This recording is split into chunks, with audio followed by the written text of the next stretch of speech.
नमस्कार मंडळी, मी कोमल अमोल गुजर माझ्या यूट्यूब चॅनलवर तुमचं मनापासून स्वागत आहे। आज आपण बघतो आहोत गणपती स्पेशल मऊ लुसलुशीत मोदक। सुरुवातीला मोदकची उकड कशी काढायची ते बघून घेऊया। तर पीठ नेहमी चाळून घ्यायचं। मी इथे 30 मोदकाचे प्रमाण दाखवत आहे। त्यासाठी 4 वाट्या तांदळाचं पीठ घेतलं आहे। त्याच वाटीने 3 वाट्या पाणी घेऊया। 1 वाटी दूध घेतलं आहे। दूध घातल्याने मोदकाची उकड छान होते। यात घालूया 1 चमचा साजूक तूप। मी 2 नारळ घेतले त्यामुळे 1 चम्मच साजूक तूप घातले। 1 नारळ असेल तर अर्धा चमचा तूप घालू शकता। पाण्याला अशी मोठी उकळी आली की गॅस पूर्णपणे कमी करायचा। त्यानंतर यात घालूया तांदळाचे पीठ।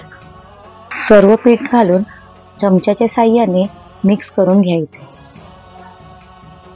1-2 मिनिट व्यवस्थित मिक्स झालं की झाकण लावून गॅस बंद करायचा। याला जास्त शिजवायची गरज नाही। चला तोपर्यंत सारण बघूया।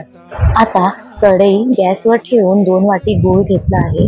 त्यात 2 चम्मच साजूक तूप घातले।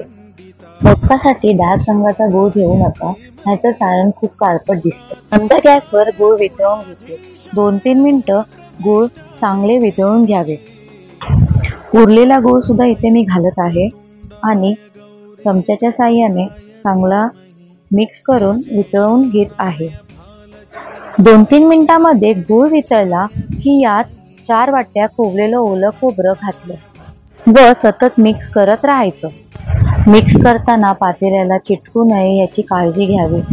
उरलेलं सर्व खोबरं मी घालत आहे आणि नीट मिक्स करत आहे। गूळ पूर्णपणे वितळला तर सुरुवातीला पातळ दिसेल, जसा शिजत जाईल तेव्हा घट्ट होईल। काजू बदामचे तुकडे हे ऑप्शनल आहे, तुम्ही नाही घातलात तरी चालेल। यातील पाणी सुकेपर्यंत परतत राहायचं। थोडीशी वेलची पावडर, केसर व जायफळ किसून घालायचं आणि नीट मिक्स करून घ्यायचं। केसर सुद्धा ऑप्शनल आहे, तुम्ही नाही घातलात तरी चालेल। मोदकाचे सारण बाहेर न येण्यासाठी एक ट्रिक आहे। यात थोडीशी तांदळाची पिठी घालून घ्यायची आणि काही सेकंदसाठी गॅस मोठा करून परतवायचं, पण करपवायचं नाही। व्यवस्थित मिक्स करून घेतलं की थंड करायला ठेवू। एवढ्या वेळात 10-15 मिनिट झाली।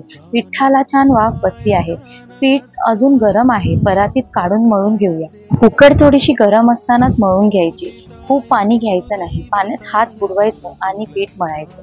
जास्त गरम वाटत असेल तर पेला किंवा ग्लास वापरू शकता। गरज वाटेल तेव्हाच हात पाण्यात बुडवायचा। उकड व्यवस्थित झाल्यामुळे लगेच गोळा झाला।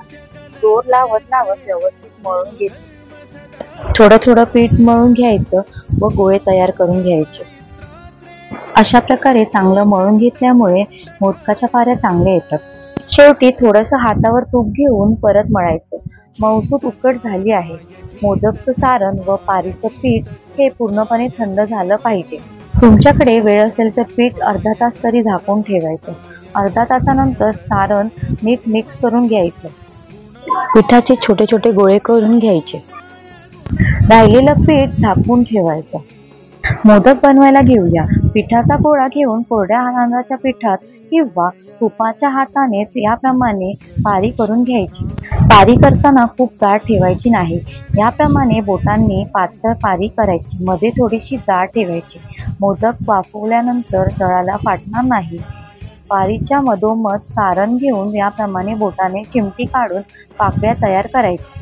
त्यानंतर मोदकच्या पाकळ्या एक साईडने फिरवत मोदक वर उचलत न्यायचा। व्यवस्थित बंद करून घ्यायचा।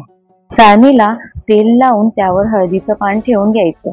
हळदीचं पान नसेल तरी चालेल, माझ्याकडे होतं म्हणून मी ठेवलं। हळदीच्या पानाला सुद्धा तेल लावून त्यावर मोदक ठेवायचे। त्यावर केसर लावून घ्यायचे, हे सुद्धा ऑप्शनल आहे। भांड्यात पाणी गरम करून घ्यायचं व त्यावर चाळण ठेवायची। नंतर झाकण ठेवायचं। 15 मिनिटांनी गॅस बंद करायचा। पहिले 5 मिनिट हाय फ्लेमवर व नंतर मीडियम फ्लेमवर ठेवायचं, म्हणजेच मोदक बरोबर उकडले जातात। गॅस बंद केल्यानंतर लगेच झाकण अलगद काढून घ्यायचं। झाकण काढल्यानंतर 1 मिनिटानंतर मोदक दुसऱ्या ताटात काढायचे, म्हणजे मोदक चिटकत नाही। हळदीच्या पानामुळे मोदक सुगंधित होतात व हळदीच्या पानाची चव उतरते। एक मोदक फोडून बघूया। तर मी सांगितल्याप्रमाणे असे हे मऊ लुसलुशीत मोदक बनवून तयार आहे। कोणत्याही चांगल्या कामाची सुरुवात आपण बाप्पांपासून करतो, म्हणून बाप्पांसाठी स्पेशल मोदक. व्हिडिओ आवडल्यास चॅनलला लाईक करा, शेअर करा आणि सबस्क्राईब करा. थँक्यू. कमेंटमध्ये बोला गणपती बाप्पा मोरया.